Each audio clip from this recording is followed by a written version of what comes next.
Hello, this is a recording of a webinar about the Careerpilot reporting zone and how you can make best use of it in a school or a college. So I'm going to run you through how Careerpilot can be a central part of your careers program and explain then how you can use the reporting zone as part of that and talk about how you can access particular reports and how you can manage users within the system. So Careerpilot, you probably already know, is a one-stop website providing information about a whole range of choices available to young people. The website's free to use by all young people in the south of England, and it's particularly aimed at 13 to 19-year-olds, although a lot of schools are now using it with year 11 upwards. It's used by thousands of students every academic year, and we get very positive feedback about the site being useful to them and actually making a difference in terms of what they're learning about the range of choices available. The site's free because it's co-funded by 20 universities and also supported by 6 NCOP projects across the south of England. So that's our geographical area there. So Careerpilot can be at the centre of the programme. It's quite a big suite of web tools. We've got the student zone, the links to a reporting zone, and then we have an advisor zone which has got teacher materials, lesson plans, PSHE programs, etc., and a parent zone too. It's all mapped into the Career Statutory Guidance and also the Gatsby benchmarks. What we suggest is that schools give young people an opportunity to use Careerpilot every year, and they do slightly different things depending on the age and stage of young people. And to help you with that, we've got suggested activities for each year group with introductory presentations, and they're all available on our advisor zone. So the student part of the website has two parts to it. It has information, lots of information kept up to date by qualified advisors and ex-teachers, and also career tools. So the career tools allow a student to actually decide which are the things they're particularly interested in. So this is where they personalise their journey through the site. To do that, they need to register or sign in, which they do straight onto the site. The career tools are what populate the reporting zone. So if the students haven't signed in and they haven't started to choose, then there won't be anything useful in your reporting zone. So that's a key part of the process in terms of delivery. If you want access reporting zone, if you haven't got that already, then we can send you a date sharing agreement that's signed by somebody in SLT, and then we issue a password to whoever you designate as the password keeper, and they can set additional passwords for other people within the school. So the students are building up a report as they use the career tools, and that's visible through the blue button here, where they can view the full report. And the full report is quite extensive. You can add advisor comments. It's got information about qualifications, job sectors, providers, bookmarks, now courses as well, because we've just introduced a course search. And every year that report moves up with students. So on August 31st, we save a copy, and then their live copy just moves on through the system. But they can see their snapshots from previous years. They can do that by looking at end of year reports, and that will show them any snapshots they've had from previous years. So if they use it from year 11 to year 12, 13, then they'd have quite a lot of snapshots that they could reflect back on. So in terms of accessing the reporting zone, I mentioned this briefly. Schools access it by completing a date sharing agreement. We then issue a password to somebody we call the password keeper. The way the students get into the system is actually by registering themselves through the main site and that button I showed you earlier. As part of the registration, they put themselves in your school and a year group. The keeper can set up then additional groups. They would have set themselves up in year 11, so you can set up subgroups like tutor groups if you want to, or a pupil premium group, or other groups too. The keeper also can set up other staff and give them access to specific groups. So it could be that I only get access to 9SL, and that could be set up by the keeper. If I am a member of staff with access, then I can see students' reports if I've got access to their group, and I can add any advisor comments I want to the students' report. So this is what the reporting zone looks like. So you'd have your own version for your school or college. It's 4 main functions. I'm just going to go through those gradually as we proceed through the webinar. One thing to say, once you've got your access to the reporting zone, when you put in your login details, this is what you'll see, where you can actually toggle, if you like, back and forth between the student side. So if you just click on student side, that'll pop up. And if you click on admin, you'll get back to your admin area. So you just need one login for both systems once you've got the admin login. So let's have a look at users and how you can view what the students who are registered, also how you can add staff users and assign them to groups. And we'll also look at how you can put users into tutor and other groups as well. So they're in a year group, you might want to subdivide them. So start with the users. What you can do is click on users and then you can find a student's record or a staff member's record. You can check their details and change them if necessary. We find this useful when students have forgotten their password or the email they used. You can't see their password, but you can see their email. So the one I'm showing you, you know is not a live email. And if they try to do forgotten password, that's not going to work because that email doesn't exist. But what we find is the students are often either making up emails sometimes or they are leaving off a key bit of information. And you can see quite quickly they've done that sometimes. So you can go in and change that so they stand half a chance of being able to get back in through forgotten password. You cannot add students to the system. They can only do that through the live sites, through the student area. So it's always worth asking a question when you're delivering Careerpilot. Have you used Careerpilot before? Have you already registered? So what we want to try to do is get students back to their own record rather than have them keep creating multiple records and losing a lot of their information. So I'll just say it again, new users can only be used to set up staff, not students. But you can use them to set up staff. So let me just show you that. So if you want to set up a staff member, you could click on new user and then you'll have a record that appears for them. You put in their details and then you can decide what role they have. They can either have a high level access like you've got as the keeper, which will be a school admin access. They can see all students in your school. Or you could just give them a teacher access. So then they'll be set up to view particular groups. So you have to set that up so they do have that access. So you can restrict access or you can give open access. Once that's been done, if you click send password, they get a password, they can activate that, and then they've got access to whatever parts of the system we've allowed them into. You can also manage groups. So this is where you can view the students who are already in groups and you can see which staff are assigned to them. And you can also set up other groups as well. So in this example of my training school, you can see there's 115 students in year 11. And I can see right across my school that I've got quite a lot of people registered already. So if I click here, I can then see all those students and I can see straight away there's no teachers assigned to this group. So as a school admin, I could see them all, but my teachers wouldn't be able to see them unless they've been assigned to them. So the way that you can do that is by clicking on the other button attached to that year group, and then it'll show you all the teachers who are registered in to have access in your school, and you can assign them to the students they should see. So for example, for the whole year 11, I want Nick Wilson to be able to see year 11. So I've just ticked his box. And that means when he logs on now, he'll be able to see year 11. And he can see as many groups as you give him access to. You can also, in the manage group, set up a new group. So for example, you want to set up tutor groups. And you do that by clicking on new group, and then it'll give you a chance to say what name you're going to give to that group. You can filter, because you're going to add students into this group.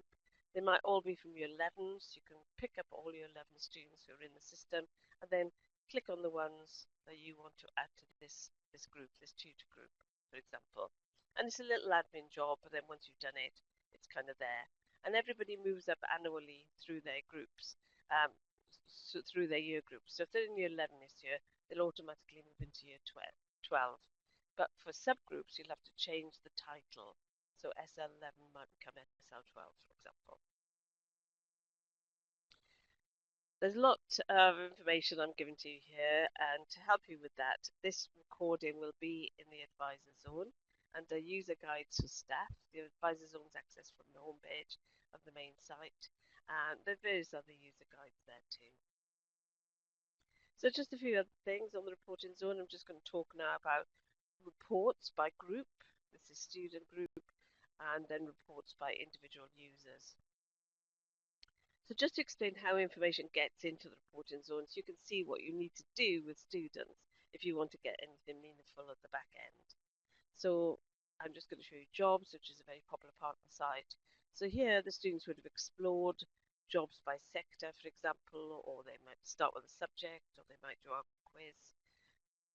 So if they're looking at sectors, each of our 19 sectors splits down to 3 subsections. I'm going to click on animal. And then you get a landing page which explains more about it, tells you how you can get in, useful links, video stories related to that sector, the careerometer where you can compare jobs against each other. But the bit that everybody loves are the job profiles, because this is where you can actually see the salary, what's involved in the job. So students like this bit, and what they should be doing is tagging all the time the things they're interested in, because that's how they generate things in their career tools, which you can see in the reporting zone. So you do need to tell them about that. So if they click on animal care worker, for example, then they'll see a job profile, which has got information about when it's predicted to grow or not. It tells you about the job, entry requirements, and then you can scroll on down and get more information, including the skills the job requires. And if you've done our skills map, it'll show you what skills you've got, so you can begin to compare what you have against the job. So again, and that comes from our skills map. So again, if they like it, they need to tag it, which they can do here. And they will ask them how serious they are about it. Are they just exploring? Are they definitely interested? And all that information would be visible to you through the reporting zone if they've done these things. So for example, in the student area now, the student career tools under the section called My Job Sectors, they've got their sectors, any jobs, and also results of our quiz too. And you can see all that through the reporting zone if they've done all these things. So the way that looks in the reporting zone, if you look at a report, and we're going to look at a report by group, so this is the whole of year 9 or 11 or whatever. So click on the report you want to see, and we'll look at job sectors. And now I can see the sectors my group are interested in, and I can also see whether they're just exploring them or they're definitely interested. So this is really useful in terms of Gatsby, because now I've got quite a lot of information about the students who might be worth taking on a trip to Rolls-Royce, for example, or the students who need more information about a particular thing they're interested in. And all this can be downloaded into a spreadsheet, for example, and used to plan encounters with employers, which fits with Gatsby. One thing we were finding is that students weren't choosing low carbon and green, even though that's predicted to be quite a big growth area. And we think that's because they just don't know what it is. So that again indicates a need, if you like, for students to be better informed about certain things. You can also look at a group report about the tests they completed. So that's kind of useful if you're looking at a whole year group, see what they've got through. You can have that on in the lesson when you're doing it with them. Keep refreshing, and you'll be able to see minute by minute who's doing what. You can always you can always download a copy of their whole report by clicking here, and they'll appear for you to download and look at. So the other thing you can see is part of a group report, qualifications. So what the students will need to have done on the main site for that is indicate which qualifications they're doing or they're thinking of for the future. And they do that just by clicking on these buttons, and the different colors mean different things, like doing already, doing at the moment, considering for the future. And in their qualification area, under my qualifications, they can see what they've done. They can also add their own subjects, predicted natural grades as well, and they can keep changing this as they move through the years as well. So what you'll see then, oh sorry I went too fast, what you'll see then is the qualification choices, and you can begin to see who's planning who got through the levels, and maybe intervene with people who have got the potential for that, but maybe I'm thinking about moving up to level 3 and level 4. You can also find out what providers young people are interested in if they've done this provider task on the main site.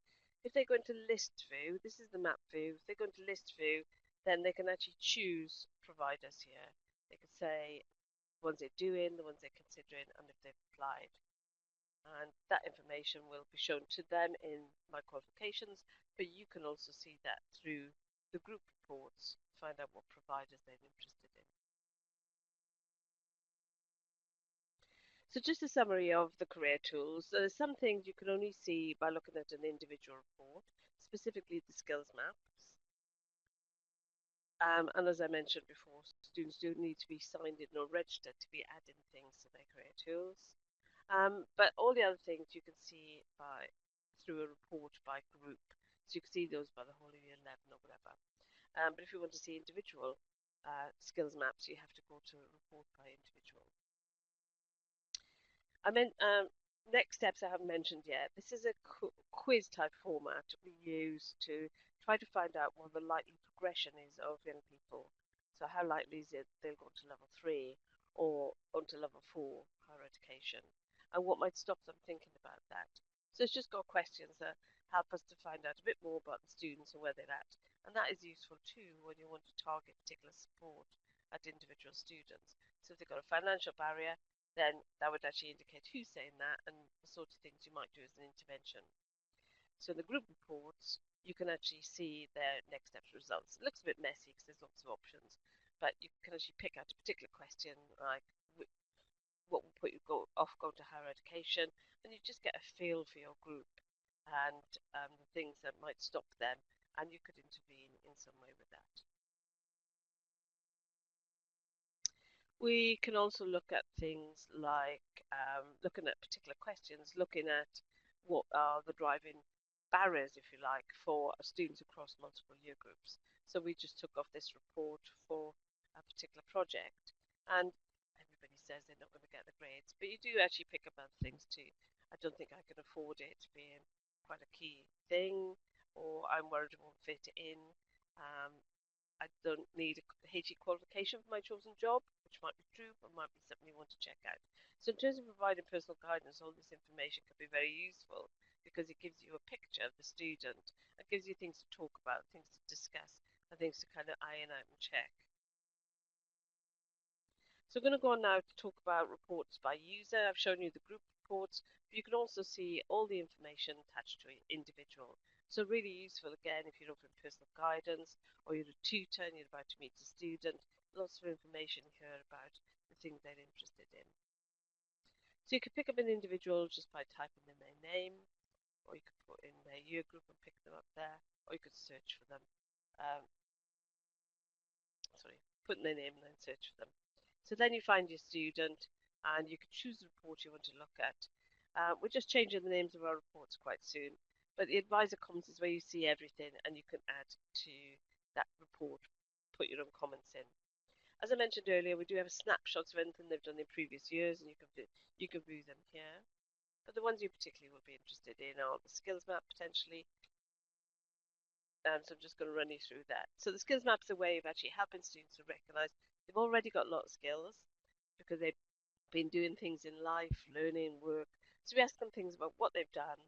And at the end of that, we say, okay, if you said you're committed to an out-of-school sport or activity for more than a year, then you probably use physical skills, resilience, teamwork. And then we bank their skills in our skills bank. So by skill now, you can see any examples that have been generated by the quiz, and then they can add their own by clicking here. And if they've added their own examples, it could be, I've worked in Waitrose part-time for 2 years, what skills did that give you? They save that example, and then that appears alongside the ones from the quiz. So they keep building up their examples as they go right through from, we've got pre-16 version and post-16 version. And if they've just had an employer encounter or a work experience, they could go back in and record something against that too. And then when they're ready to apply at the courses and jobs, they can identify what they're applying for, think of the skills they most need to flag up they want to be a nurse, and then use their examples that they've got in their skills bank to help them write their applications. And you can see all this in reports by individual. So again, if I go back to the advisor comments I mentioned earlier, where you can see everything. So this is where you can add a comment against a student too. So below this, you'll be able to see all their results. And then if you have a conversation with them, you can be writing a quick comment, maybe with an action point or two, that will actually help the student move on. So we're using this a lot more now for personal guidance sessions, tutoring, mentoring, and the record of the conversation can be kept within Careerpilot. You keep adding more and more comments, so they're all there for you to see and the students to see as well. So just to remind you, when you've logged on as an administrator, do that straight through the Careerpilot main site. Then you'll see the reporting zone. And from there, you can go straight into the student area if you want to. So there's four main things, as I mentioned, in the reporting zone. There's managing your users, managing your groups, looking at reports by group or reports by individual. Just one other thing before I finish, just to say we're supporting schools to become super users. A super user gets access to more materials and can certainly flag up how Careerpilot is helping them to support Gatsby. There's only 4 things to do. Request some of our free promotional materials, set up a link to Careerpilot on your website, have over 100 registered or active students per academic year, and tell parents about the site or access reporting zone, one or other of those. And then you get a poster if you meet the criteria, and also the maps to Gatsby and the statutory guidance can be pinned up somewhere, and it just shows that you're integrating Careerpilot into practice. We have got some free things. I've mentioned them a little bit. We've got free staff training. If you're near our base, we'll do it face-to-face. If you're further away, we'll do it by webinar. Free promotional materials, free webinars, and also free access to reporting zone. And all that can be accessed through the advisor zone. New on the site is a course search. We've just spent some time on this, actually trying to find a way to actually enable young people to search for degrees, apprenticeships and college courses all from one place. So I'll give you a quick example.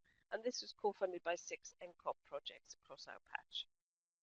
So if you click on Find Degree Courses, you can put in a particular subject, or you can use a drop down to find an idea of a subject area, put in your postcode, say how far you're prepared to travel, and then it will give you a list. What you can see in the list is the UCAS point range if we have that information. So that's quite useful for students to know the bottom end and the top end and the UCAS points of people who went on to this course previously. And then they can click and get a lot of information about that particular course, including whether it's full-time, whether it's got placement year, student satisfaction, salary after the course, and then they click to go straight to the course page. But they can save it into Careerpilot too.